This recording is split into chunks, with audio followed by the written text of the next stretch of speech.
comigo a sua Bíblia, igreja. No livro do Gênesis, Deus trouxe essa palavra ao meu coração como palavra dele para a nossa vida nessa noite. Livro do Gênesis. Deus abençoe os missionários, Rafa, Adai, que é uma bênção. Eles são crentes, irmãos, são crentes. Isso alegra tanto a gente.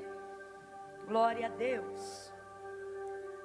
Livro do Gênesis. Oh, glória! Já vi que tem pentecostal na casa.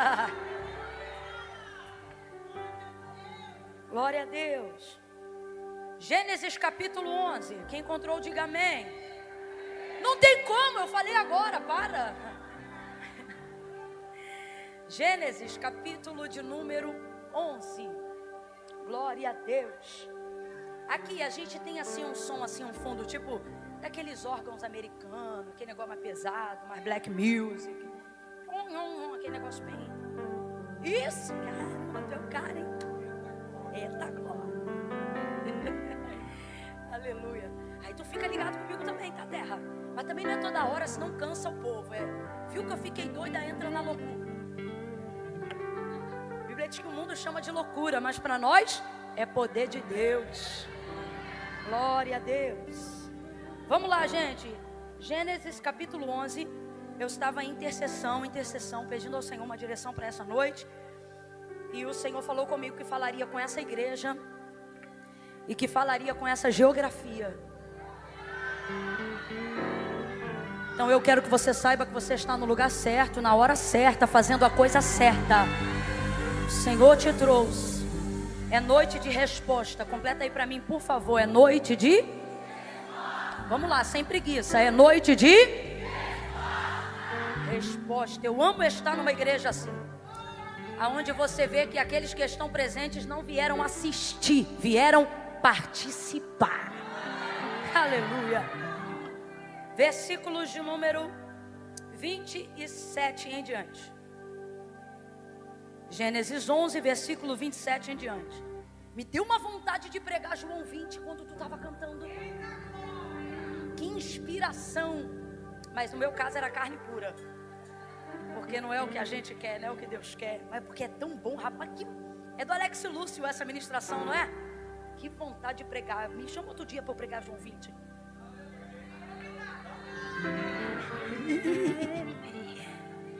Vamos ao texto, irmãos. Qual foi o versículo que eu falei? Perfeito.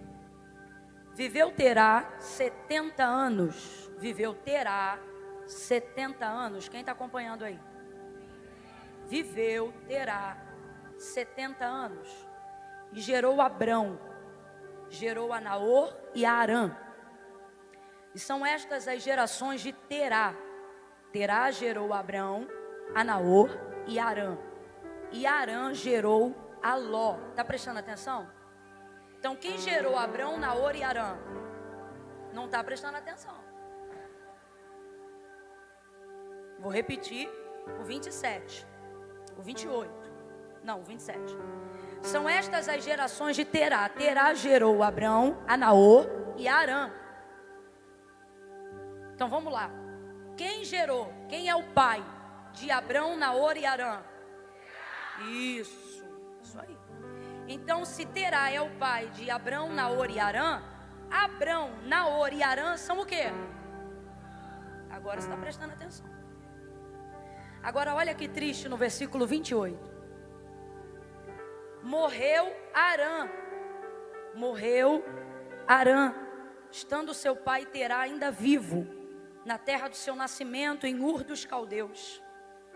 Abrão e Naor tomaram mulheres para si.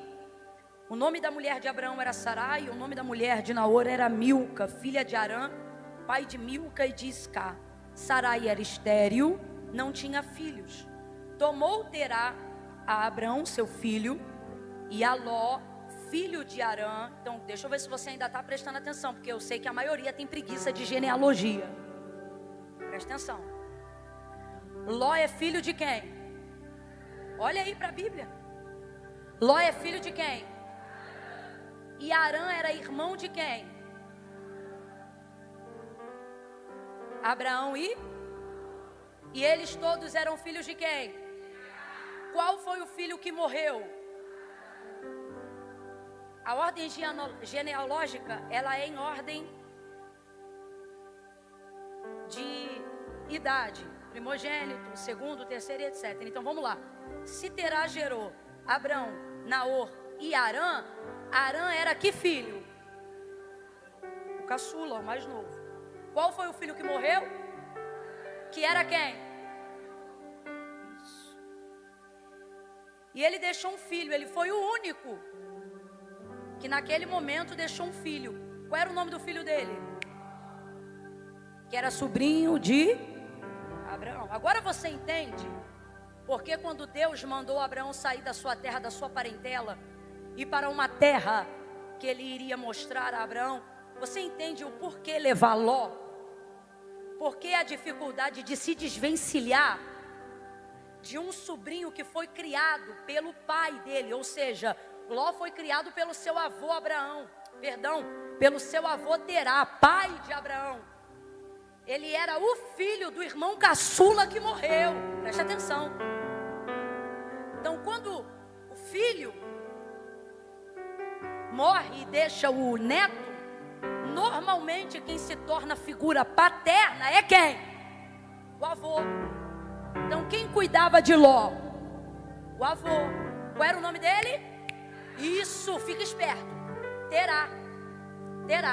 Só que Terá vem a falecer, então esse menino vai entrar no luto pela segunda vez. Agora você entende por que Abraão tem dificuldade de se desvencilhar? Porque quando Terá, o avô de Ló, morre, que o criara como se fora seu pai, quem assume o seu lugar? Que era o irmão mais velho. Então, Abraão ainda não tinha filhos. Então diga para mim, você acha mesmo que Terá criou Ló como neto ou como filho? E depois de sua morte você acha que Abraão, um homem sem filho, criou Ló como? Comece a entender a dificuldade do contexto da vida das pessoas. É fácil a gente chegar aqui e dizer, Deus mandou Abraão sair do meio da terra da parentela, mas ele não tinha que ter levado Ló. Mas tu conhece a história de Ló e Abraão? Então é muito fácil a gente determinar como as pessoas têm que agir. Mas como dizia minha avó, a colher que mexe a panela é que sabe a quentura que tem dentro dela. E aí você vai compreendendo algumas coisas. Agora, eu quero que você preste atenção nisso daqui, versículo de número 30. Sara era estéril, não tinha filhos. Versículo 31. Tomou Terá a Abrão, seu filho, e a Ló, filho de Arã, filho do seu filho, e Sarai, sua nora, mulher de seu filho Abrão, e saiu com eles da terra de Ur dos caldeus. Preste atenção no versículo 31, igreja. E saiu Abraão da terra de Ur dos caldeus para ir à terra de Canaã. Então qual é a terra que o pai de Abraão quer chegar? Canaã. Ele era um homem de visão. Ainda não era crente, mas era um visionário. Mas quando chegaram a Arã, está escrito aí na sua Bíblia também, quando chegaram a... Tem uma coincidência aqui no texto, que é coincidência demais para ser coincidência. O texto está dizendo que eles chegaram numa geografia, num território físico. Qual é o nome desse lugar? Por que a gente está falando que é coincidência? O nome de qual filho?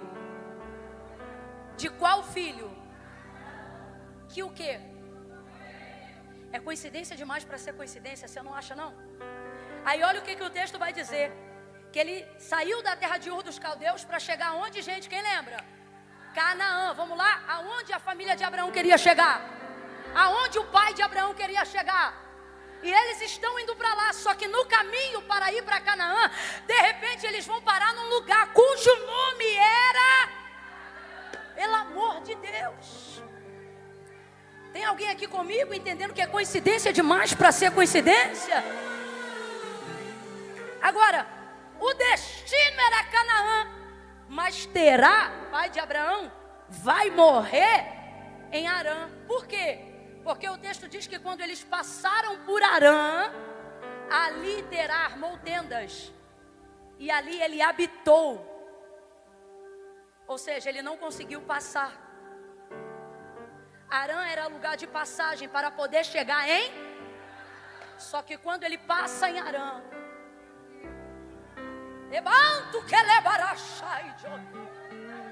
você está aqui, você está comigo, você está comigo. Quando ele passa em Arã, ele arma a tenda. E em Arã você não arma a tenda. Porque Arã configura a lembrança de tudo que você deixou para trás. E se você não resolver isso no caminho do seu destino, você vai morrer na lembrança do que você queria ter e não teve, na lembrança do que queria ser e não foi. E essa é a armadilha do diabo para os nossos dias. Jogar lá na frente motivos, causas, circunstâncias que arremetem à paralisia da minha mente lá atrás. Então eu tenho a sensação de que estou indo para frente, mas na verdade estou indo para o lugar da minha paralisia. Infelizmente o texto diz que ali ele vai armar tendas e ele vai habitar. Eu quero que você se condoa comigo agora para essa palavra entrar na tua alma e tu nunca mais esquecer disso no teu ano de 2025. Porque tem meses ainda aí para frente que você vai encontrar Arã. Só que Deus está dizendo, não vai acontecer com você o que aconteceu com Terá. O que vai acontecer conosco é o que aconteceu com Abraão. Eu vou chegar. Tem alguém aí para crer comigo essa palavra? Então você vai dizer comigo agora. Em Arã, tá fraco, eu estou te dando uma chance de verbalizar. Quando você verbaliza a palavra, você traz para o mundo físico o decreto espiritual. Vou te dar só mais uma chance. Diga, em Arã, eu não moro. Em Arã, eu só passo. Eu só passo. Diga, meu lugar é Canaã. Bata na mão de alguém e diga, você vai chegar. Você vai chegar. Vai chegar onde seus pais não chegaram. Vai chegar aonde seus líderes não chegaram. Você vai chegar. Senta dando glória a Deus.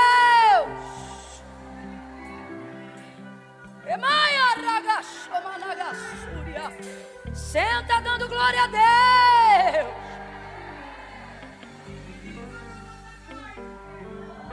Oh meu Deus.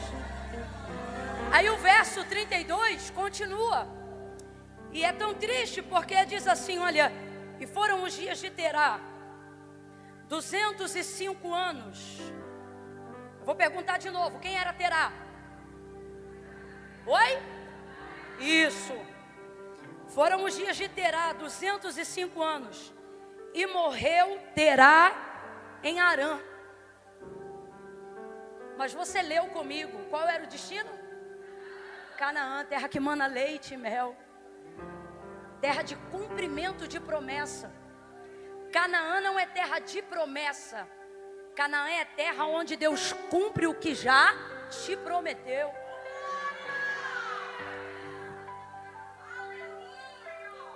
O inimigo, bem como a vida e o sistema que opera no mundo, ele nunca vai lutar para você não ter a sensação. Não.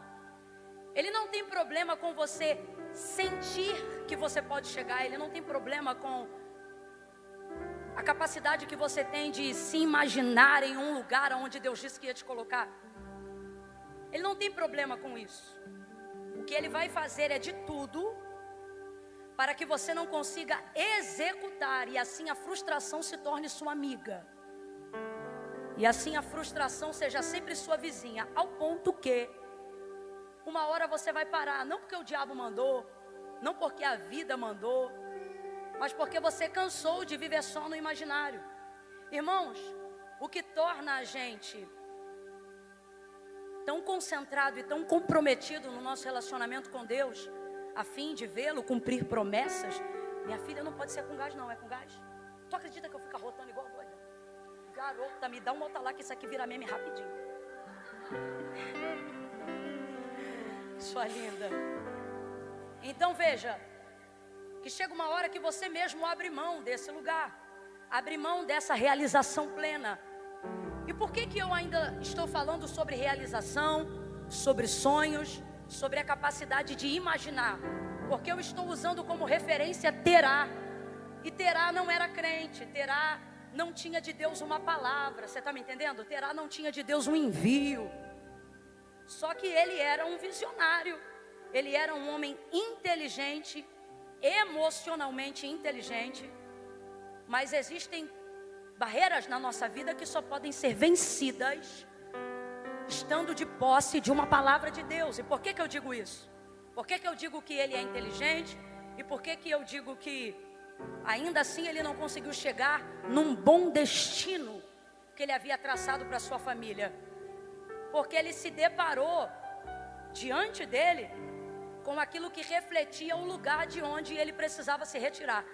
A saída de Terá com a sua família da terra de Ur dos Caldeus, ela foi muito inteligente. Você sabe que nesse mundo, sucesso está atrelado diretamente à inteligência emocional. A capacidade de conhecer seus próprios limites. Diante de uma doutrina rasa e triunfalista, muita gente quer desenvolver em nosso meio a ideia de que você sempre tem que vencer. E que você sempre tem que vencer, ao ponto que adulteram até o versículo da palavra de Deus. Quantas vezes a gente já não ouviu alguém dizendo: Jesus disse, no mundo tereis aflições, mas tem de bom ânimo, eu venci o mundo. Completem. E isso, vós vencereis. Mas aonde que está isso na Bíblia, gente? Você acredita? Não está, Jesus nunca disse isso. O que ele disse foi: no mundo tereis aflições, mas tem bom ânimo, eu venci o mundo. Acabou. Ele não está dizendo vós vencereis. Tanto é que lá na frente o apóstolo Paulo vai concordar com ele e vai dizer o quê? Se você quiser se gloriar em alguma coisa, ou seja, se você quiser se sentir conquistador, vencedor, merecedor, ele diz: quer se gloriar em alguma coisa? Glorie-se, pois, em Deus. Aonde está a nossa vitória? Na vitória de Cristo. Aonde está a nossa alegria? Na alegria de Cristo. Aonde está o nosso triunfo? No triunfo de Cristo. Então, quando aparentemente eu perco algo ou alguém, eu não sou uma perdedora, eu continuo sendo uma vencedora. E por isso eu luto. Por quê? Porque a derrota, o fracassado, não é aquele que perde, é o que parou de lutar. E o que te leva a parar de lutar? O que te leva a minar a força de não conseguir mais conquistar, avançar e romper em cima de algo que você deseja, em cima de algo que você acredita, ou até mesmo para abraçar uma promessa que Deus te falou? Na maioria das vezes, não tenha dúvida do que eu estou lhe dizendo, é o ego e a vaidade de só querer entrar aonde eu sou capaz de vencer. Você sabe que para mim um dos segredos mais maravilhosos que o apóstolo Paulo deixou para nós está nas últimas palavras antes, já no cárcere, antes dele ser executado, antes dele ser morto. Foi quando, escrevendo a Timóteo, ele finaliza e ele vai dizer acerca de si mesmo: combati um bom combate, encerrei a carreira e guardei a fé. Ele ainda estava vivo quando disse isso, obviamente, mas tem um segredo, tem uma revelação tão grande aqui, porque o que o apóstolo está dizendo para a gente? O que Paulo está dizendo para a gente? Que se ele chegou aonde ele chegou, se ele foi quem ele foi, e aí vamos abrir um parênteses aqui rapidinho, só para dizer quem ele foi.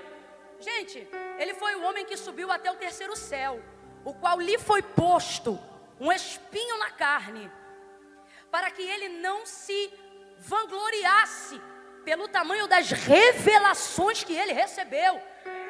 Nós temos até os dias de hoje, e para sempre teremos, teólogos divergendo em vários assuntos bíblicos, doutrinários, mas não há teólogo nessa terra que contradiga as coisas que Paulo estabeleceu, porque há uma crença entre os teólogos que, se por uma desgraça toda a Bíblia se perdesse e só se restassem as cartas paulíneas, elas seriam o suficiente para que a igreja tivesse doutrina, modo de viver, intenção e fé. Então eu não estou falando de qualquer pessoa, estou falando de alguém que realmente chegou a lugares, conquistou coisas que raríssimos homens conquistaram. Não há alguém que eu possa na minha concepção, comparar o apóstolo Paulo, único em seu tempo e contemporâneo para nós, ou seja, permanece sempre diante dos ensinamentos. Agora, esse homem vai dizer: combati um bom combate, encerrei a carreira e guardei a fé. Eu não vejo no apóstolo Paulo a vaidade de, depois de ter construído tudo o que construiu, de ter conquistado tudo o que conquistou, chegar no final da vida e dizer: eu venci. Que é a alegria que nós queremos ter, é a vontade que a gente acorda todo dia. A gente cria jargões e bordões populares nesse meio, sabe? Matei um gigante, matei um leão, hoje eu venci. E a gente busca a vitória incansavelmente. E aí o problema é quando a gente encontra coisas das quais Deus está usando, não para que vençamos, mas para que permaneçamos com a mentalidade de vencedores, mesmo quando por ela somos vencidos. Como se sentir um vencedor tomando Rivotril? Como se sentir um vencedor e fazer terapia 3 vezes por semana? Você está entendendo o que Deus está falando? São áreas que você ainda não venceu. Aí você pensa: então eu sou um derrotado. Não, você é um lutador e a sua glória está no Cristo que já venceu a enfermidade contra a qual você luta. Isso não te diminui, nem te torna menos crente que ninguém. Pelo contrário, um crente que tem problema adorando é mais crente do que um crente que adora sem problema. Um crente que tem luta adorando é mais crente do que um adorador que adora sem luta. Então é sobre isso. Agora, aonde a força da luta, da caminhada, da jornada é minada na vaidade de querer esfregar na cara da sociedade que eu sou vencedora o tempo todo, que você é maravilhosa o tempo todo, que você é um espetáculo o tempo todo, você é um cara o tempo todo, você é o melhor crente que eu já vi, você é o maior profeta que eu já conheci, você é o melhor pastor que existe, você é isso, você é aquilo. E você pensa que isso está te enchendo? Isso está te esvaziando. Isso está minando a sua força, isso rouba a sua energia antes de você começar a jornada. Por quê? Porque você pensa que é e que tem que ser. E aí quando você não se vê sendo, você não tem força para combater contra aquilo que contradiz o momento que você está vivendo. Seja uma enfermidade física ou emocional. E por que não? Porque passamos a maior parte do tempo da nossa vida gastando a nossa energia não em lutar, mas em tentar convencer as pessoas de pelo que estamos lutando. E eu não vejo isso no apóstolo Paulo.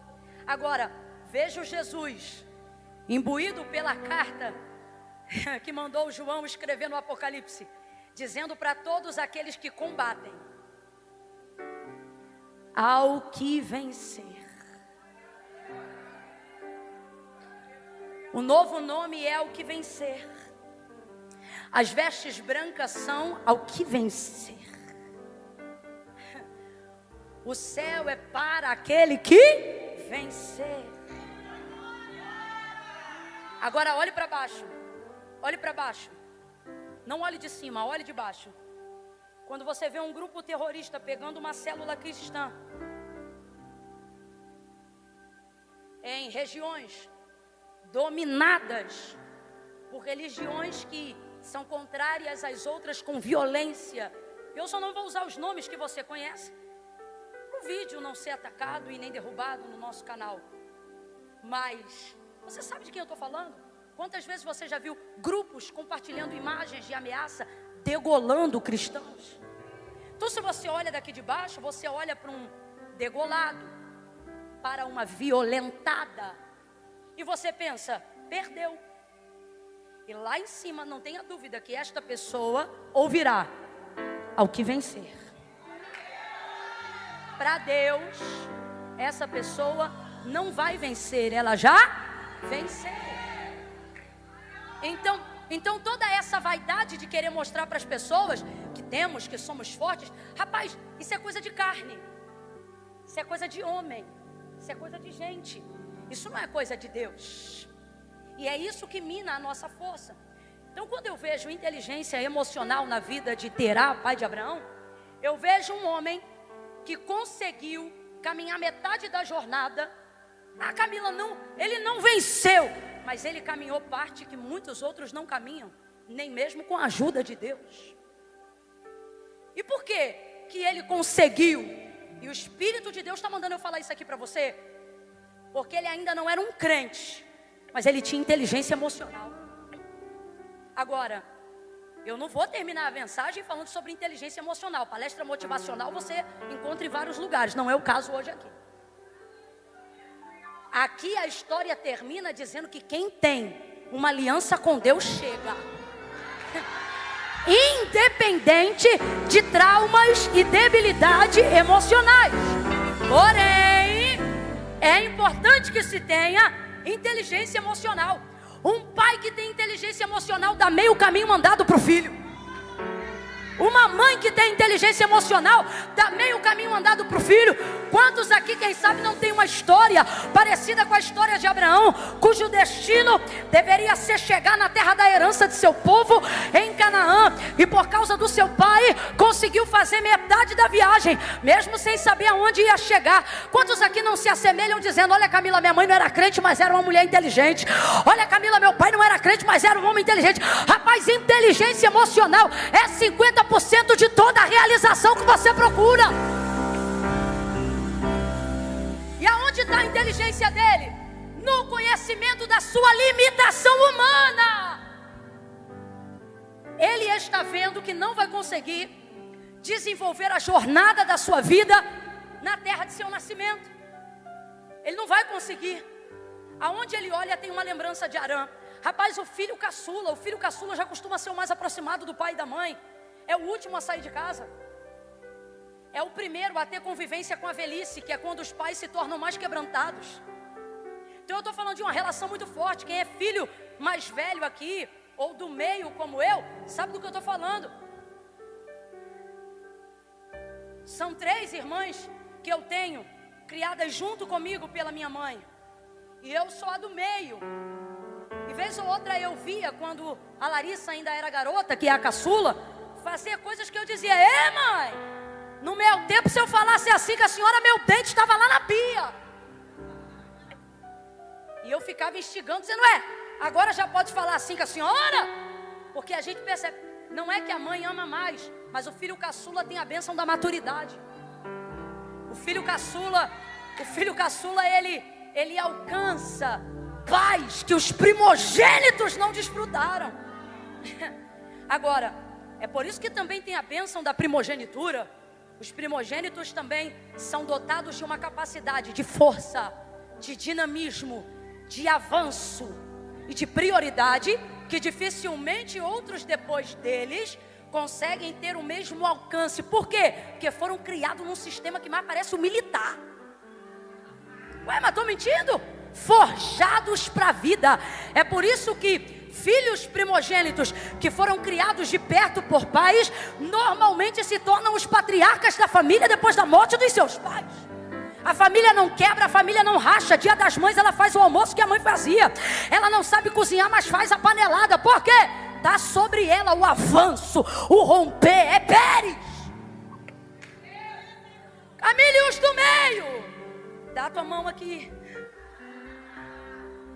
Os do meio vivem o favor de Deus, porque eles não têm toda a atenção dos primogênitos e não terão todas as delícias do caçula. Por causa disto, Deus olha para eles e diz: eu vou cuidar desse aí.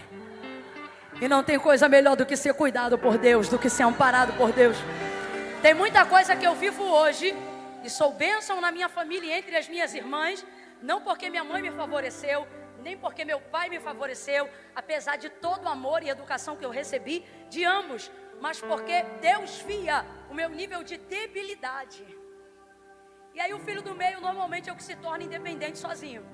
Ninguém precisa mandar ele escovar o dente, depois de uns meses é ele mesmo que escova. Ninguém precisa mandar ele botar o uniforme, depois de um tempo, daqui a pouco ele está lavando a própria meia. Estou falando na maioria dos casos, não sei se você é exceção. Então veja, logo Arã, aí para completar, já não bastasse Terá perder aquele com quem certamente ele desenvolve o relacionamento da sua velhice, assim como Jacó desenvolvia com José. Você vê que é uma métrica. Justamente esse morre. E ele morre e deixa um neto. Gente, minha mãe diz que só tem uma coisa melhor do que ter filho: ter neto. Minha mãe tem uma frase que eu adoro, ela diz: neto é filho sem responsabilidade.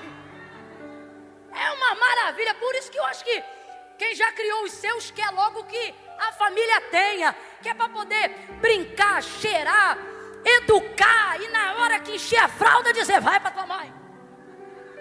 É uma alegria. Minha mãe diz que neto é filho com açúcar. E eu gosto dessas interpretações, porque dão um entendimento para a gente do sentimento que tem. Então Terá está envolvido nisso. Agora, eu fico imaginando, se Terá teve Arã como teve, imagina havia a reprodução de Arã em Ló. Porque, gente, vamos falar a verdade, tem traço genético que vem no sangue. Eu faço coisa que meu pai não me ensinou a fazer, mas está no meu DNA. E isso é para coisa boa e para coisa ruim, não é? E aí eu fico imaginando, isso sou eu que estou falando. Quando eu disser, eu vou dizer que sou eu que estou falando e não a Bíblia. Mas é o tipo de conjectura que não é difícil de analisar. Eu fico imaginando ele criando aquele menino e vendo o comportamento, o trejeito, e observando e vendo o filho o tempo todo, que na verdade não é filho, é o neto, porque o filho não está mais ali. A dor do luto consumindo os seus dias. E ele percebe então que Ur dos Caldeus não é mais o lugar para conviver e para se estar. Por quê? Porque as lembranças que um dia foram boas, agora esmagam a sua alma. Cada canto que se olha, cada coisa que se vê, cada objeto que se usa. E então Terá vai ter uma ideia incrível. E essa ideia só tem quem respeita os próprios limites. Essa ideia só tem quem, cuja humildade é maior do que o ego de querer mostrar para os outros que venceu. E ele tem essa ideia: vamos embora daqui, não dá mais para viver aqui. Reúne a família toda e ele diz: nós vamos para Canaã. É para lá que nós vamos. Então ele tem um destino maravilhoso e sensacional. A verdade é que desde o passado, o futuro de Abraão estava sendo guiado por Deus. Só que eu e você temos a ideia de que Deus só passou a nos guiar a partir do momento que conhecemos Ele. Mas é na hora que a gente conhece que vê que Ele já estava com a gente lá atrás, quando a gente não sabia quem Ele era. Porque, irmãos, não tem como. O pai de Abraão não era crente, e diante de uma terra vasta, ele poderia traçar qualquer outro destino, mas ele escolhe justamente Canaã. Aí depois Deus vem a Abraão no capítulo 12 e diz: olha, sai do meio da tua terra, do meio da tua parentela. Aonde Abraão residia nessa época? Arã. Vai para uma terra que eu vou te mostrar. Pensa comigo rapidinho, com inteligência, os primeiros versículos do capítulo de número 12. Deus fala para Abraão de cara que ele vai para Canaã? Fala, gente. Não, ele diz: vai para uma terra. Deus diz qual é a terra? Porque não tem destino aonde ainda tem trauma. Eu quero que você se coloque agora no lugar de Abraão e entenda o porquê, dentre muitos motivos que devam existir, o porquê que Deus não disse para Abraão: sai da tua terra e vai para Canaã. Porque a mente deste homem ouviria desta maneira: então o próximo a morrer certamente sou eu, porque meu pai saiu da terra de Ur dos Caldeus para ir para Canaã por causa da morte do meu irmão Arã. E aí ele morreu, depois do meu irmão ter morrido. Quando chegou aqui em Arã, agora eu me vejo tendo que viver numa terra que leva o nome do meu irmão, cuja dor do luto meu pai queria esquecer. E agora neste mesmo lugar eu enterro o meu pai, no lugar que carrega o nome do meu irmão. Tudo isso porque meu pai queria chegar em Canaã. Aí agora vem um Deus que eu nunca vi, uma voz que eu nunca conheci, e diz: sai da tua terra e vai para Canaã. Para pensar direitinho. Tu iria? Não iria, porque Canaã ia se tornar no teu trauma sinônimo de morte, sinônimo de perda. Foi tentando chegar lá que eu sepultei meu pai. Foi tentando chegar lá que eu estou paralisado no lugar que revela a dor no nome do meu irmão. Aí você entende esse Deus maravilhoso? Porque que ele chega e diz: vai para uma terra.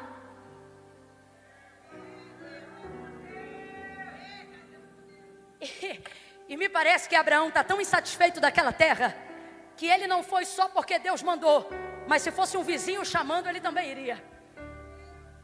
Você vê uma predisposição muito rápida de alguém que está morando num lugar há muito tempo. Irmão, quem você conhece que se desfaz com tanta facilidade assim de uma história? Somente alguém cuja história já não esteja mais valendo a pena ser contada.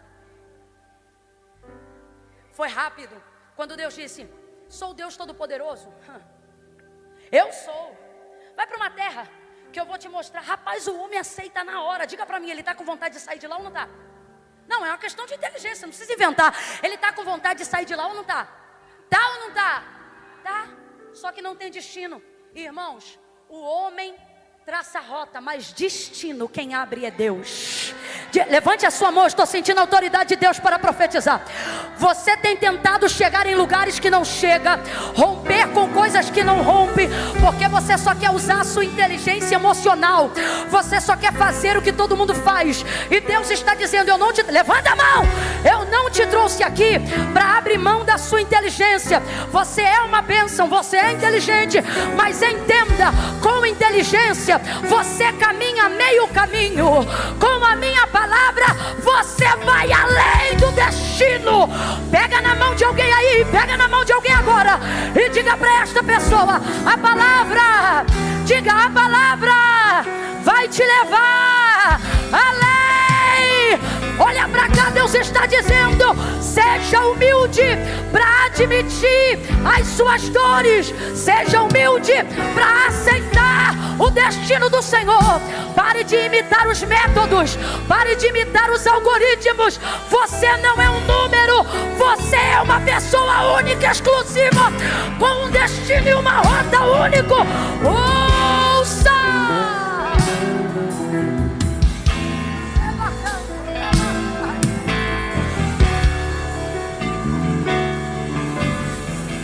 Camila, como é que foi o seu caminho até aqui? Antes de saber como foi, entenda uma coisa: ele foi meu, foi para mim, por isso deu tão certo. Eu não estou dizendo que eu não vou ter ferramentas no caminho que não possam te ajudar e favorecer a sua inteligência, mas irmão, destino quem dá é Deus. Rumo, norte, estabilidade, quem dá é Deus. É Deus.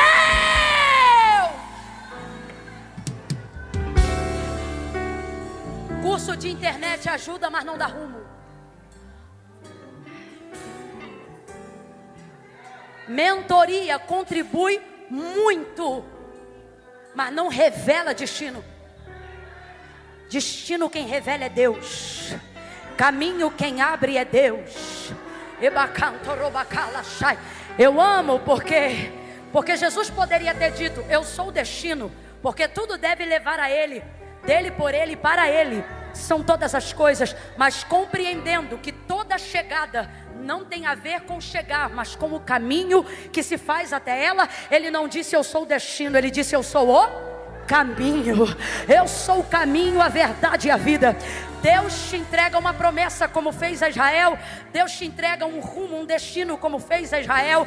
Deus faz contigo, comigo, como fez a Jeremias. Ele entrega um destino. Ele diz o que nós vamos fazer. Ele diz aonde nós vamos chegar. E Ele poderia dizer: te encontro lá. Já que Ele falou, vai se cumprir. Lá Ele me espera, lá eu encontro. Mas Ele sabe que o difícil não é celebrar a chegada, é continuar na caminhada. E então Ele vai dizer pela boca do profeta: eu irei adiante de ti, endireitarei os caminhos tortuosos, quebrarei os ferrolhos de ferro, arrebentarei os cadeados de bronze. Não temas.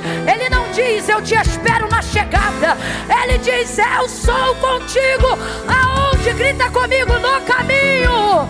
Diga: no caminho. Quando passares pelas águas, elas não te afogarão. Quanto aos rios, eles não te submergirão. Quando passares pelo fogo, ele não te queimará. Nem chama arderá em ti, porque eu sou contigo. Eu sou contigo. Eu sou contigo no caminho e não na chegada. Eu sou contigo para te livrar, diz o Senhor. Adore a Ele, porque Ele é contigo.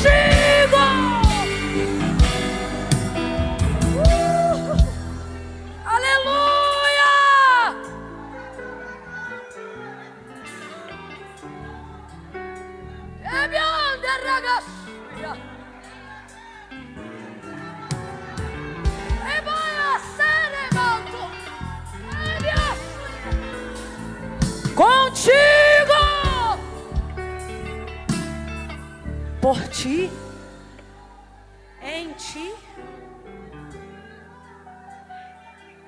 É isso que Abraão vai ter e que terá não vai ter.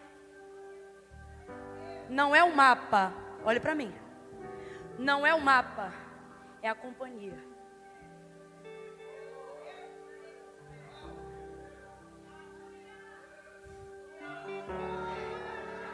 Eu vou falar de novo porque o Espírito de Deus está nessa palavra.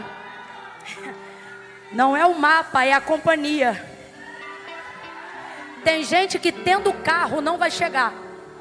E você a pé chega por causa da companhia. É a séria. Tem gente que vai ter ajuda do banco para chegar. E na 13ª parcela já não vai chegar. Você não teve o crédito nem aprovado e está caminhando até hoje. É a companhia! É a companhia! É isso, é disso que Abraão vai desfrutar. Abraão vai desfrutar disso. De ser guiado por uma palavra. Agora, estamos aqui nessa noite para quê? Porque o Senhor falou conosco logo no início. Essa noite é uma noite de resposta. Só para eu ter certeza que você não esqueceu completa. Essa noite é uma noite de... Bora! Essa noite é uma noite de... O que é resposta? Direção. Deus nos reuniu nessa noite, nessa casa. E é interessante porque eu poderia falar a você como Deus falava a Abraão. Como quem olha para uma pessoa. Só que para Deus, Abraão nunca foi só uma pessoa. Deus olhava para Abraão e via nele uma nação. Se você contar a quantidade de pessoas que tem aqui, é um número. Se o céu fizer a mesma conta, ele te dá outro número. Porque Deus nunca olha para uma pessoa e vê uma pessoa. Deus olha para uma pessoa e vê uma nação. Vê sua família, vê seu sobrenome. Você quando senta nessa cadeira, você pensa, puxa vida, vim hoje aqui sozinho, não tem ninguém da minha família. Pois quando você senta aí, Deus vê teu pai, Deus vê tua mãe, Deus vê teus filhos. Para quem está ligado, Deus alcança até a tua comunidade, Deus vê até teus vizinhos. Então, o porquê da necessidade de ter uma direção? Porquê da necessidade de buscar em Deus resposta para as atitudes que eu preciso tomar na minha vida, para as direções que eu preciso seguir na minha vida? Por quê? Porque, irmãos, tem uma multidão que já nasceu e uma multidão que ainda vai nascer, que depende que eu seja assertiva nas minhas decisões, nas minhas escolhas. Então é por isso que você tem que sair desse lugar de mornidão. Você tem que sair dessa paralisia de Arã hoje. E eu amo essa passagem. Eu poderia falar tantas coisas, coisas que você certamente já me ouviu dizer na internet. Mas hoje Deus me deu um único apontamento, um único. Eu tenho, pela misericórdia de Deus, pelo menos 5, 6 tópicos nesse texto. Mas nessa noite, Deus disse, eu vou te dar um, e eu quero que você diga para ele somente esse um. Camille, será o suficiente? Rapaz, se o pecado entrou no mundo por um e só foi preciso um para ele sair, o que uma palavra de Deus em nossa direção não pode fazer, né? Eu quero que você entenda que a maioria dos que estão aqui já estão debaixo de uma palavra de Deus. Ninguém vem num culto sexta-noite. Ô irmão, sextou. É o dia que você já chega em casa com controle remoto na mão, a água no banho, pipoca já no micro-ondas, comida já esquentada. É o único dia que você se dá um livre acesso para comprar no iFood quando você tem grana. Você diz, não, hoje é sexta. O melhor momento do final de semana não é o sábado para o domingo, porque o domingo para o trabalhador já tem angústia chegando na segunda. É verdade ou não é, gente? Estou falando para quem bate ponto, como eu fiz muitos anos. Domingo não era, principalmente se você for crente, passa o dia inteiro na igreja, fica cansado. O povo chega com a ressaca do mundo na segunda. Abre aspas, a gente chega com a ressaca do culto, do voluntariado, ficou em pé, cantina, fritou coxinha, limpou a igreja, ajeitou cadeira, cuidou do kids, cantou no louvor, suou. A gente chega, os outros dias, estava na balada, e você diz, não, estava no culto, e chega assim, cansado, moído. Mas e o Senhor renovando, fazendo você bater a meta? te dando vitória. Aí a gente aguenta. Mas é mais ou menos assim. Então veja, hoje é uma sexta-feira. Então eu sei do que eu estou falando aqui. Eu sei que a maioria de nós que estamos aqui hoje, estamos aqui porque queremos de Deus algo mais. Queremos tomar atitudes. Estamos em fevereiro. E o Espírito Santo ativou em você um senso de urgência. Ninguém precisa, não precisa profeta marchar hoje, botar a mão no teu ombro. Não! Há um senso de urgência e de responsabilidade. Você sente que suas decisões vão conduzir tua casa. Você sente que as suas decisões esse ano podem mudar a geografia da sua igreja. E você não quer ser um irresponsável, você quer ser o responsável por aquilo que foi feito. E para isso, precisa de Deus de uma palavra. E você está debaixo de uma palavra. Então é com base nisso que eu vou pregar daqui para frente. Qual é a ideia aqui que fez Terá paralisar num lugar que ele poderia ter rompido? Inteligência emocional ele tinha, mas ela estava associada ainda a muita dor. E deixe-me lhe dizer algo. A autoridade, diga comigo, autoridade. Isso, presta atenção, o que é autoridade? Direito de exercer poder. Você só recebe autoridade, não é pelo que você passa, é pelo que você supera. Existem pessoas que vão passar pelo que você está passando, e elas vão se sentir suas iguais, só porque passaram o que você passou. Mas houve uma diferença no processo. Aquilo que ela passou, passou por ela, varreu ela. E aquilo que é a mesma coisa pela qual ela passou, quando você está passando, você não deixa aquilo te atravessar, é você que atravessa aquilo.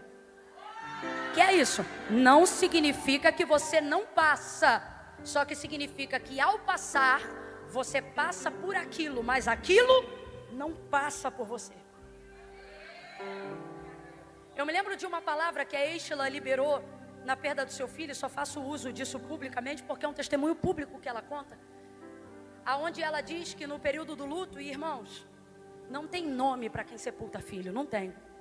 A mulher que perde o marido é viúva, o marido que perde a mulher é viúvo, o filho que não tem pais é órfão, mas qual é o nome que se dá para a mãe que enterra filho? Não tem, porque isso é antagônico, é totalmente fora de cronologia. Então, eu não vou entrar numa área que eu não tenho autoridade e rogo a Deus que eu jamais tenha. Porque aqui eu acho que só uma mãe que assim viveu poderá compreender de fato a dor de uma outra. E eu me lembro que nessa ocasião, vivendo o que eu particularmente, apesar de não ter filho, considero que seja o pior luto da vida de uma pessoa, ela disse que em dado momento, na hora da dor, o Espírito Santo falou para ela: não deixe a morte tirar de você mais nada além do que ela tirou. Como quem diz assim: sofra isso, mas não permita com que isso abra um desdobramento para outras perdas.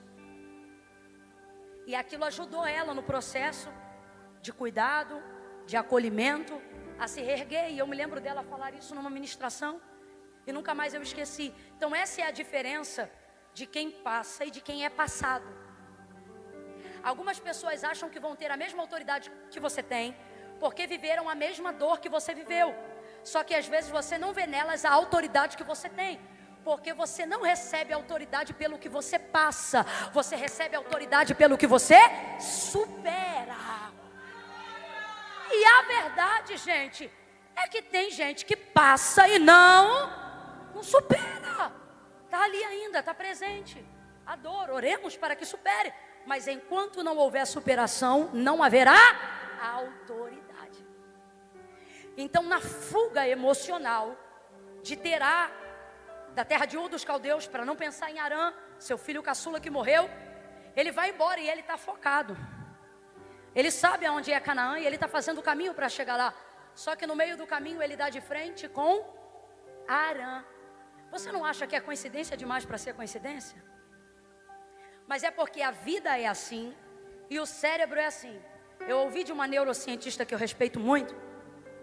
Ela não é cristã, mas é uma mulher extremamente inteligente e estudada para isso. E ela explica sobre uma questão cerebral que é assim: se você disser assim, olha, esse ano eu quero comprar um carro vermelho. Aí se você ainda for crente e disser assim, eu vou orar para ver se é da vontade de Deus ter um carro vermelho.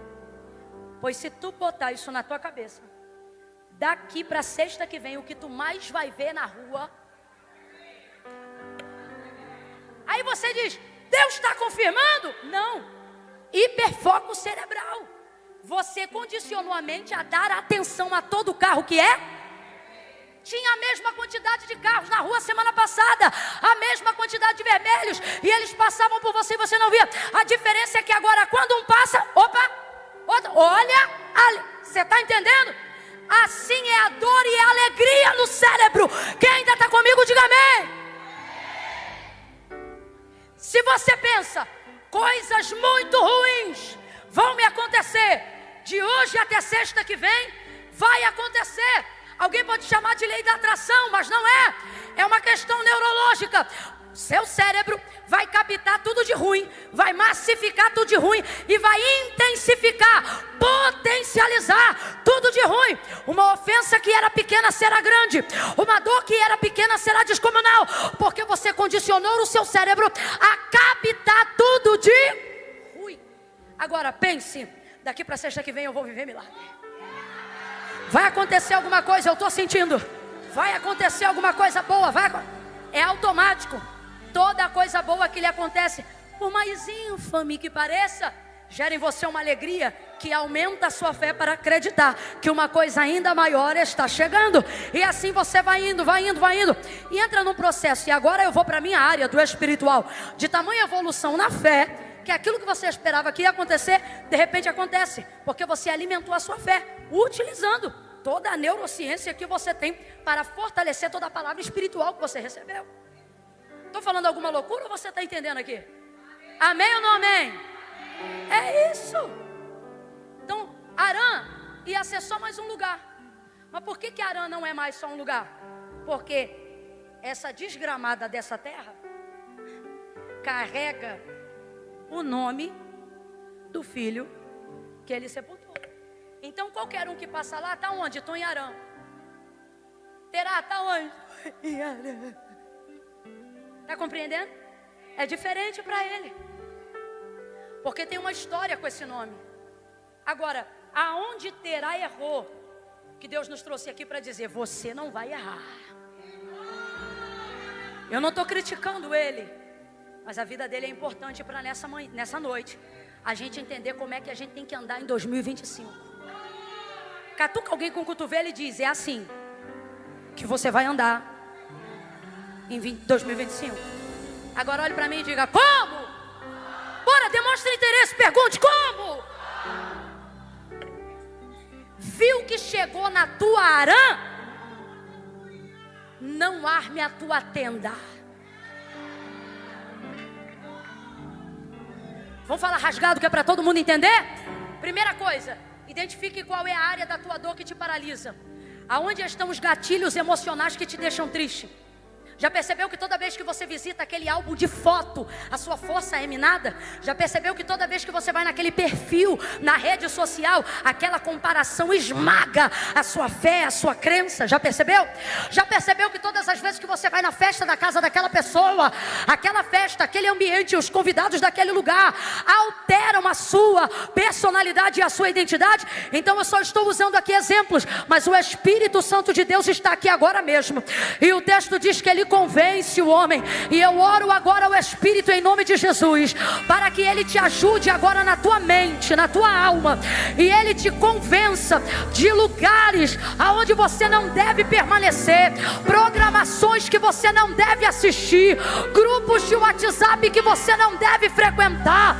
Existem harãs que estão diante dos seus olhos, telefones e telefonemas que você não deve atender.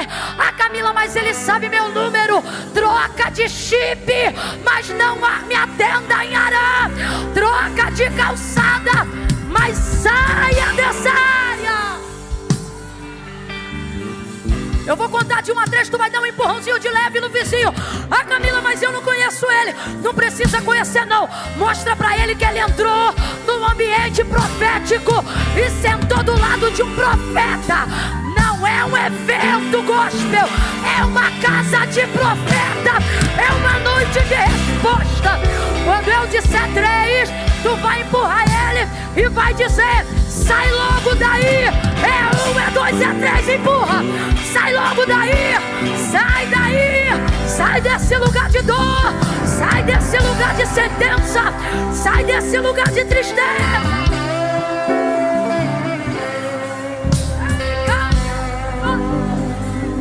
Aleluia!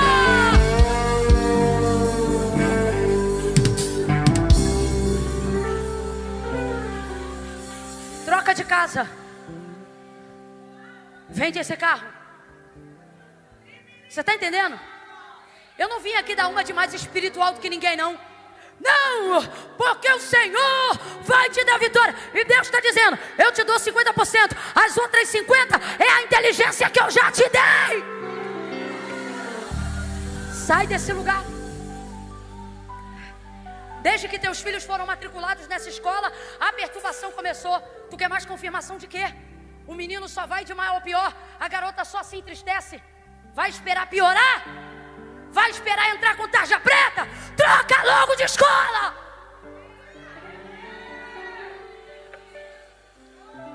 Tá esperando o quê?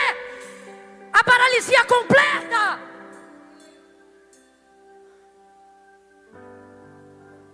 Eu não sei aonde está a área, qual é a lembrança. Eu não estou dizendo que você vai virar um fugitivo. Pelo amor de Deus, me entenda. Mas irmão, tentou uma vez, tentou duas. Está orando há 1 ano. Quando Deus não muda o que a gente ora, porque Ele está usando o que a gente ora para mudar a gente.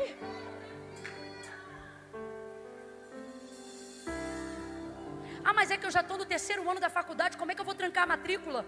E no 4º, você quer estar na ala psiquiátrica? Você fica esperando.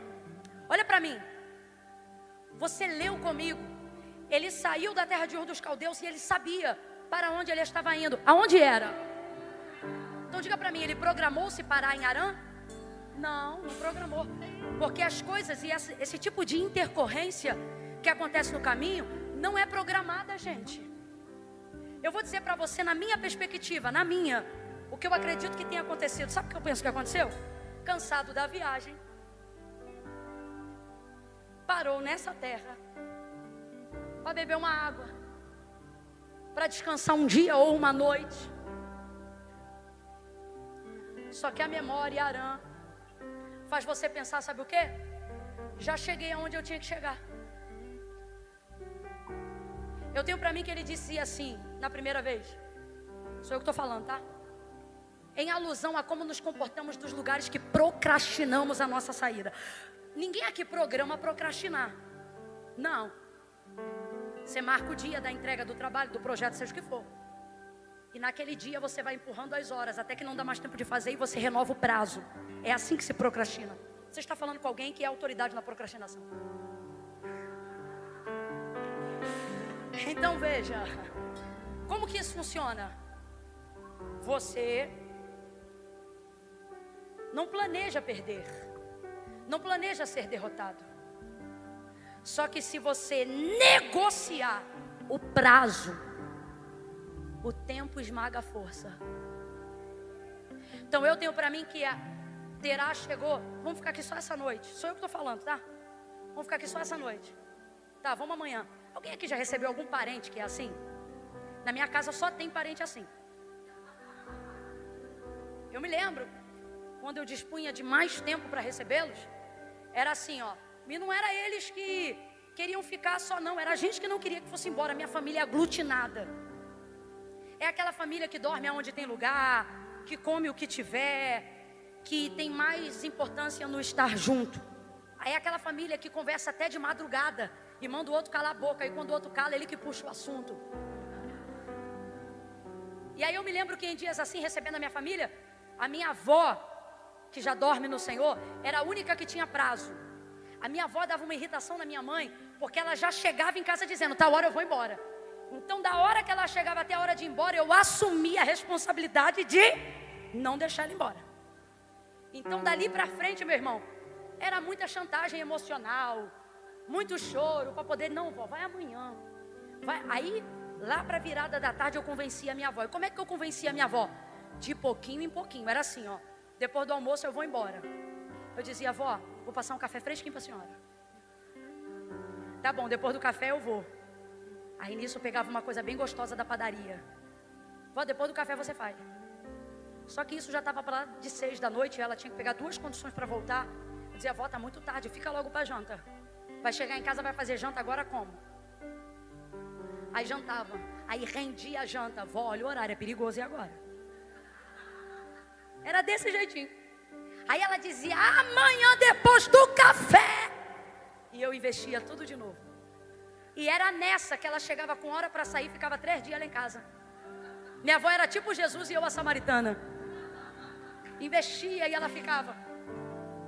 E eu tenho para mim que as maiores derrotas da nossa vida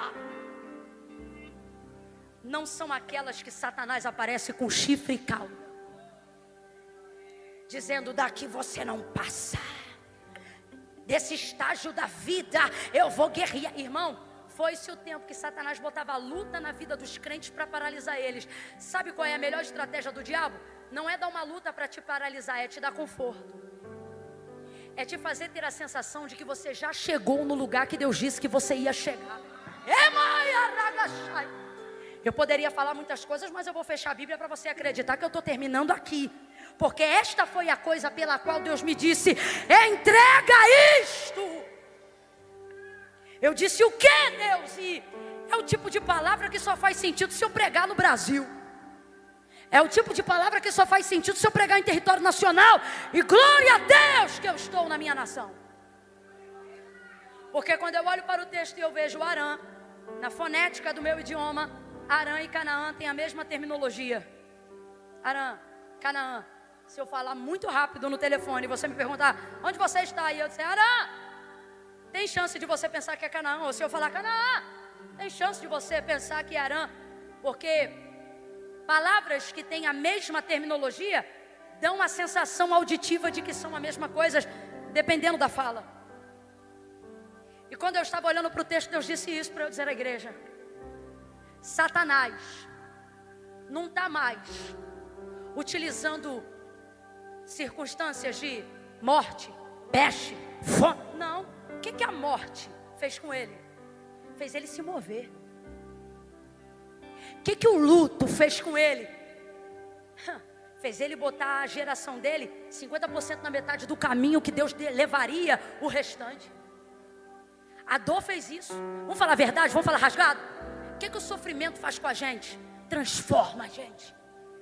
Alguns ficam piores, mas esses só revelam o que já eram. Outros se tornam as borboletas no casulo do sofrimento da lagarta. A gente melhora. Então Satanás percebe tais coisas, e nessa geração que é a nossa, sabe o que ele está fazendo com a tua vida espiritual? Sabe o que ele está tentando fazer com a minha vida espiritual? Você não percebeu que já tem um tempo que tu não vê demônio?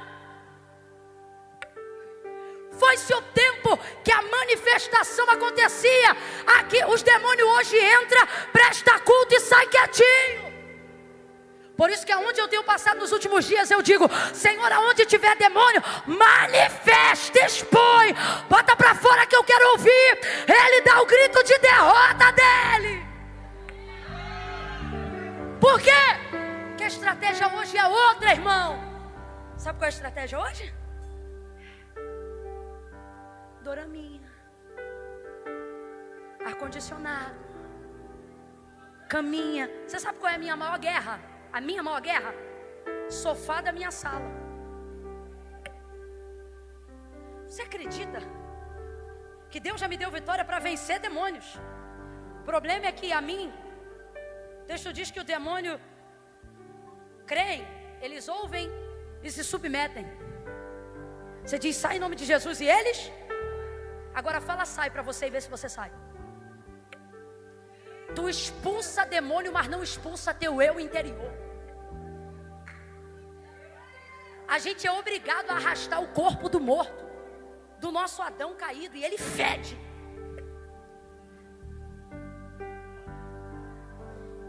É um nível de apostasia, de frieza, de mornidão. quantas vezes não vou falar de você não, vou falar de mim. Quantas vezes eu estava no sofá pensando assim, não, mas eu trabalhei demais essa semana, eu tenho o direito de descansar. E na desgraça daquele descanso eu estava cavando a minha cova, porque eu descansava aquele dia, no outro dia eu já não tinha força para orar mais. Porque eu quebrei o devocional sobre a justificativa de que eu estou no meu direito. Aí, quem fica um dia sem orar, fica 2. Fica. E não vem fazer essa cara de santo para mim não, meu irmão. Porque fica. Quem fica 2, fica 3. E não significa que fica bem, não. Eu não estou te julgando, não. Eu não estou falando de nada para você que eu já não tenha vivido. Aqui não tem uma hipócrita, tem uma arrependida verdadeira. Fica 2, fica 3. E sabe qual é o problema de quem é crente ficar sem orar? É que depois de um tempo a vontade vem. Mas e a vergonha? Só que aí vem um problema. E você pensa, agora não tem jeito. Aí a gente chega diante de Deus igual Pedro. Para quem iremos nós? Se só tu tens palavra de vida eterna. Sabe o que Satanás anda tentando? Porque ele não vai conseguir. Eu vim aqui em nome de Jesus dizer que ele não vai conseguir. Eu sou boca de Deus nessa noite para a tua vida, para dizer que ele não vai conseguir. Eu estou sentindo a autoridade de Deus para isso. E você vai me ajudar a compartilhar essa unção que despedaça o jugo. Levanta as tuas mãos para os céus agora. Quando eu disser 3, você vai botar a mão no ombro do vizinho e vai dizer para esta pessoa assim, ó: você não morre em Harã. Você não morre em Harã. Calma. Pai, aonde houver uma mão estendida agora, cumpre o que tu disseste que faria quando me chamaste, dizendo que o que eu ordenasse, a tua palavra seria na minha boca verdade. Eu oro a tua palavra agora. Desça sobre aonde houver uma mão estendida, a unção que despedaça todo jugo, em nome de Jesus. Quando eu disser 3, impõe a mão e diga: você não morre em Harã. É 1, é 2, é 3. Diga: você não morre em Harã. Você não morre em Harã. Não morre, não morre, não morre. Eu estou sentindo a graça de Deus. Você vai levantar desse lugar de mornidão. Vai levantar desse lugar de frieza. Harã não é seu lugar. Canaã é a sua terra. Canaã é a terra dos seus filhos. Canaã é a terra da sua posteridade.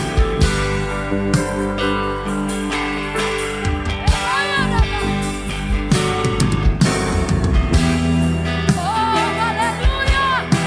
Abraão foi fortalecido na fé, dando glória a Deus. Abra a boca e dê glória a Deus. Você vai chegar onde seus pais não chegaram.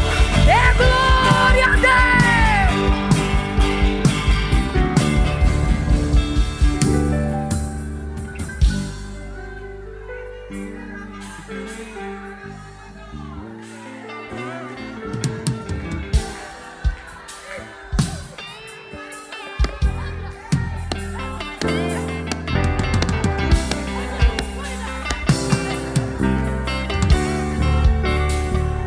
Receba uma unção que desata correntes, algemas e cadeados antigos. Oh, glória a Deus. Ministério de louvor pode ir vindo para cá, pastora Camila, por favor. De pé como estamos. Aguente, aguente, aguente. Sustente, sustente.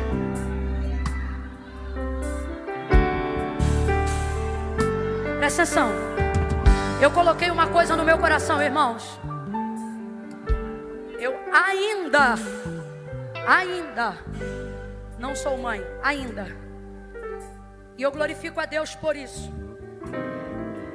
Porque às vezes, aquilo que Deus ainda não fez por você, dá a você tempo de melhorar a qualidade do seu clamor até que Ele faça.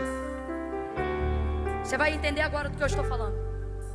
Quando eu vejo o mundo como está hoje, quando eu vejo que a minha vida espiritual não estou podendo dar nota 10 para ela, eu penso assim: Senhor, todas as coisas cooperam para o bem. Teu tempo é perfeito. E esse tempo é tempo de eu buscar, para que meu filho não tenha referências do lado de fora, para que ele cresça em casa e ele diga: eu quero ser como meus pais.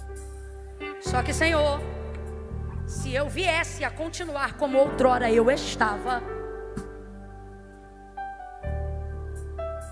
ele iria ver era uma pessoa que um dia está aqui transbordando fogo, unção, e outro dia quase que irreconhecível. Ele poderia pensar que isso é um teatro. Deus me guarde dessa desgraça. Então assentei algo em meu coração. Percebi a estratégia de Satanás contra mim e vi que ela é a mesma pela qual Terá foi transpassado em Arã. Qual? Ele sabe que toda autoridade nos foi dada em nome de Jesus, para esmagá-lo, para confrontá-lo, para resisti-lo. Então o que Satanás anda fazendo nos últimos dias, igreja? Ele anda não aparecendo, porque estamos tão fracos espiritualmente que podemos nos autodestruir sozinhos. Através do conforto. Diga comigo assim, ó: hedonismo. Agora me pergunte, o que é isso? Vício pelo prazer. Adoradores de Edom no Antigo Testamento. Suas sacerdotisas eram prostitutas cultuais, assim como tinham as sacerdotisas de Baal.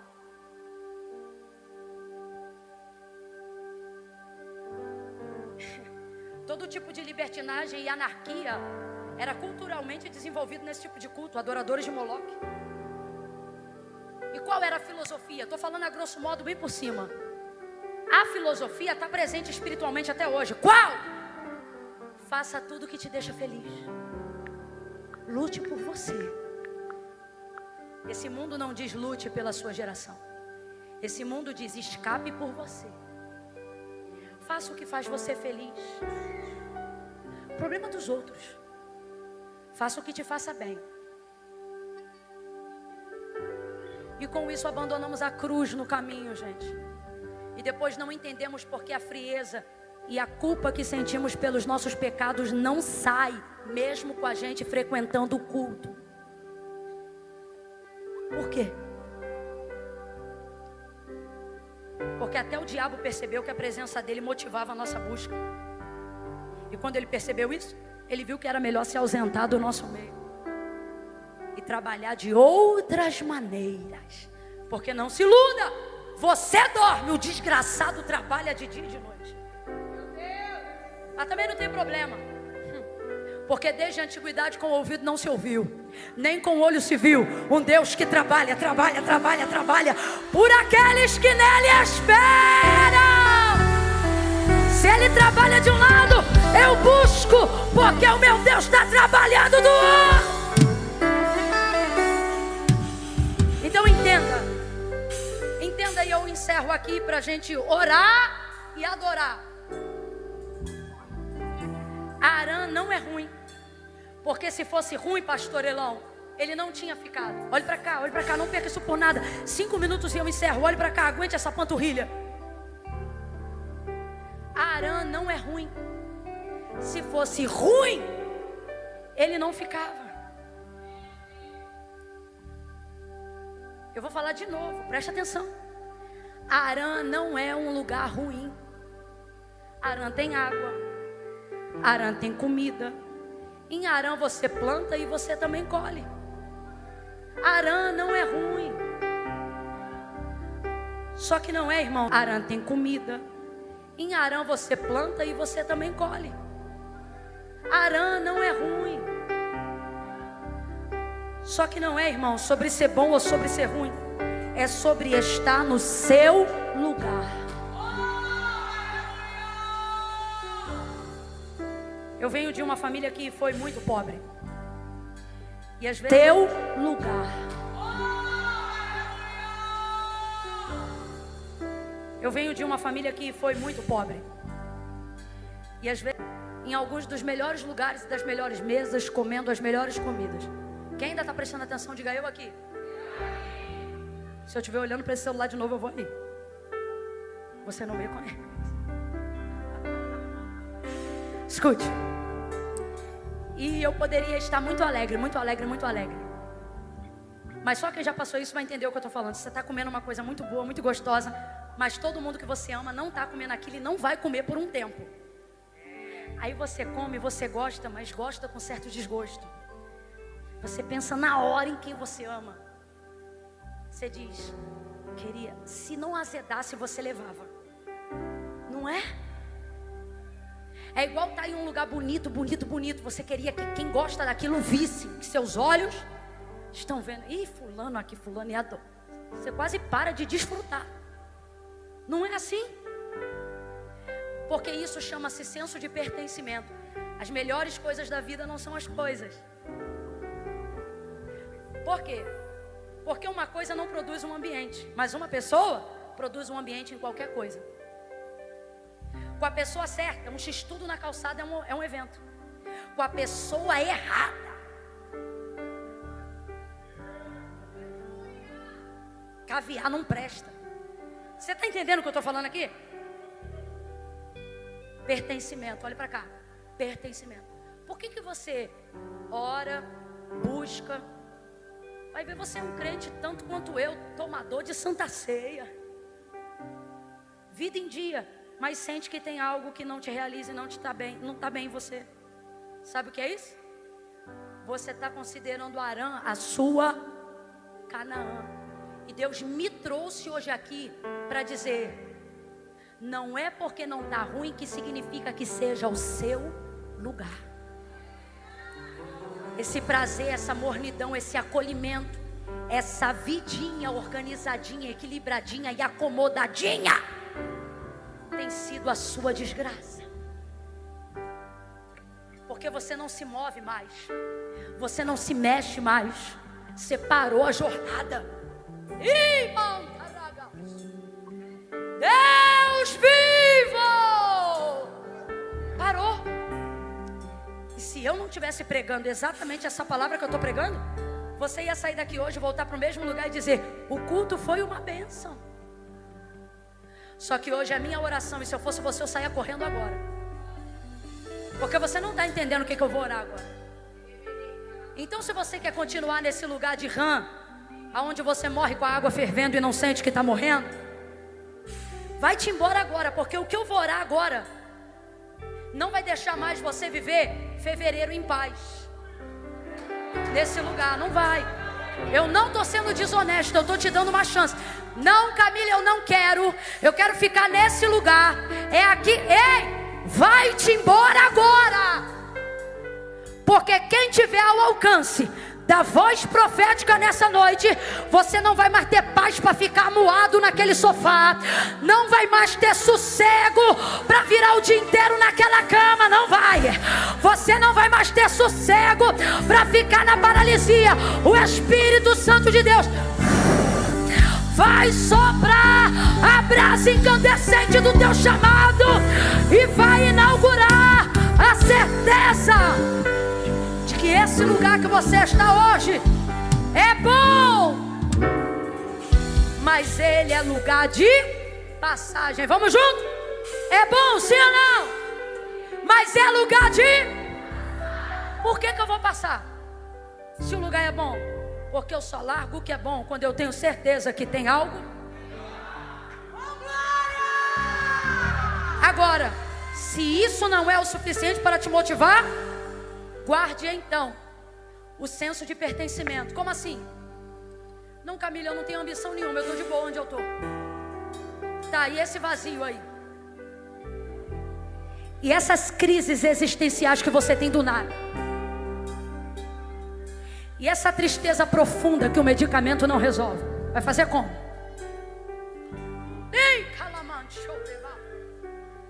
Sabe o que é Deus dizendo? Não te fiz para esse lugar. Ele é bom, mas não é seu. Ele é bom, mas não é seu. É confortável, mas eu não fiz para você.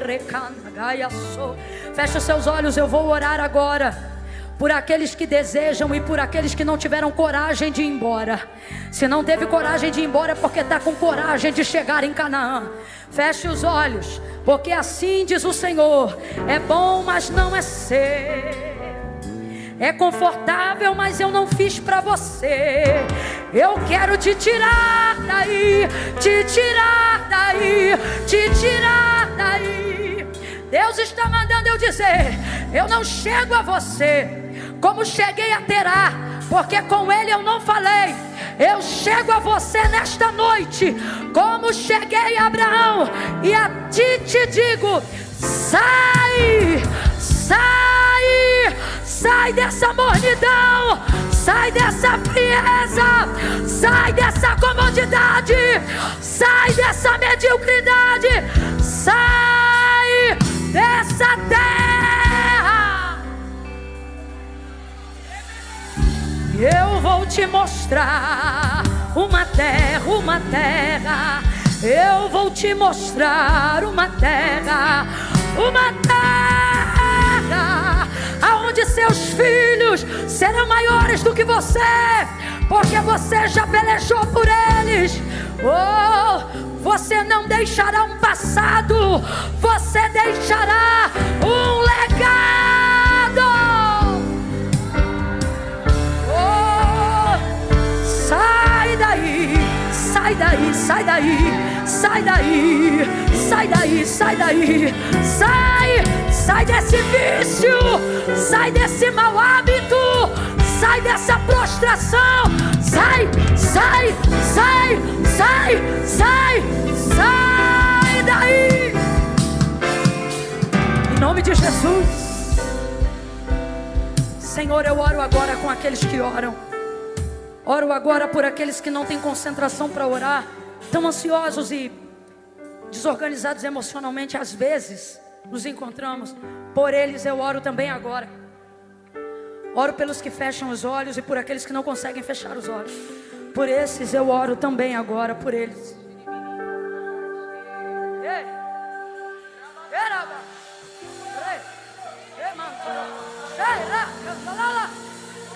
Eu oro, Senhor, agora em nome de Jesus, e eu te peço: alinha a mente e o coração na tua vontade, não na dele. Alinha a mente e o coração, alinha as emoções na tua vontade e não na dela. A mesma obediência que havia em Jesus Cristo no Getsemane, que recaia sobre nós com o favor do Espírito Santo agora. Aonde, apesar de tantas coisas que nos cercam, possamos dizer: seja feita a tua vontade. E se a tua vontade não é que a coisa fique como está agora, traz sobre nós a motivação de Abraão, e o sai e o vai que o Senhor deu a ele no capítulo 12. Levante as suas mãos, ore comigo agora, diga: Senhor Jesus, Senhor Deus e Pai, Espírito Santo, não fraqueje, diga: em nome de Jesus, manifesta sobre mim o capítulo 12, me dá o teu sai, me dá o teu vai, abre o meu destino, me dá rumo, me dá norte em 2025. Eu não quero repetir em 2025, 2024, me dá rumo.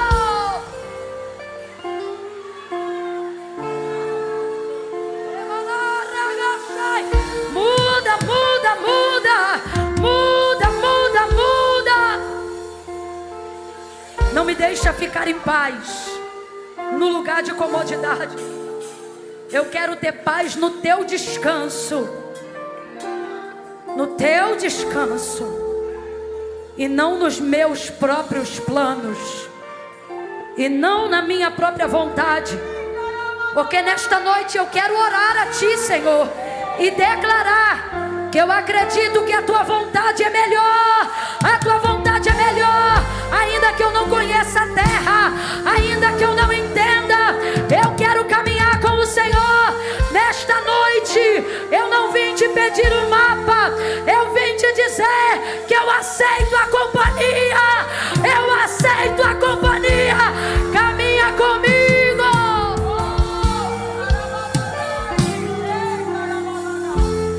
Me leva nos teus caminhos, me leva nos teus caminhos. Essa é a nossa sincera oração. Só quem tiver coragem, diga assim comigo: Senhor, se é de ti essa palavra para minha vida, não me deixe mais ter paz, ou a falsa sensação de paz, no lugar da minha paralisia, que parece o meu descanso, mas é a minha paralisia. Me leva para Canaã hoje, em nome de Jesus. Diga amém, levante a sua cabeça.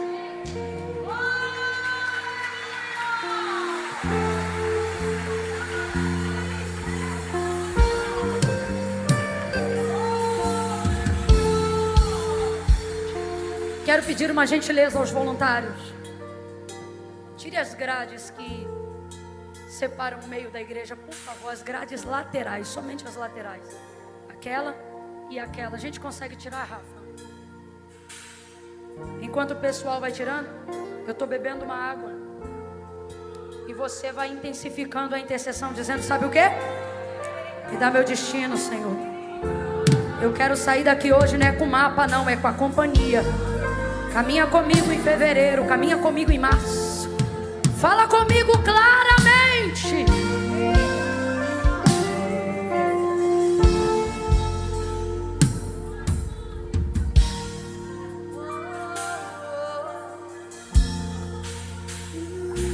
Pode adorar, pastora Camila, enquanto eu bebo essa